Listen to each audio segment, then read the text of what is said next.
Dinagsa ng mahigit 7,000 Scout participants ang pagbubukas ng 52nd Nueva Ecija Provincial Scout Jamboree na ginanap sa BSP Camp sa Palayan City, Nueva Ecija nitong January 24, 2024. Ito na ang pinakamaraming bilang ng participants na naitala ng Boy Scout of the Philippines Nueva Ecija Council mula na magsimula silang magsagawa ng ganitong panlalawigang aktibidad. Umabot sa 1 oras at 26 na minuto ang Grand Parade na nilahukan ng mga mag-aaral mula sa iba't ibang paaralan sa Nueva Ecija.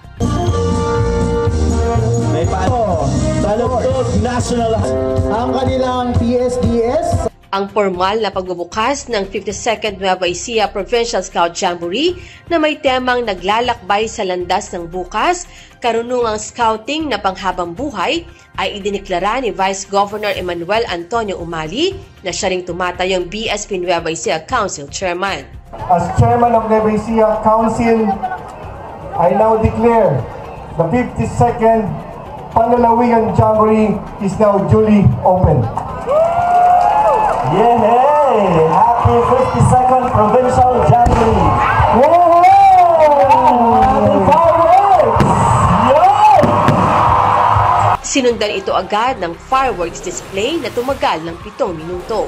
Nakiisa rin sa pagbubukas ng 52nd Nueva Ecija Provincial Scout Jamboree sina Mayor Viandre Nicole Cuevas ng Palayan City, Mayor Trina Andres ng Rizal, Vice Mayor Julie Maxwell ng San Antonio, Vice Mayor Eric Manokdok ng Caranglan at ang mga miyembro ng Sangguniang Panlalawigan ng Nueva Ecija. Menchi Machas nag-uulat para sa DWR Teleradyo, ang inyong kakampi.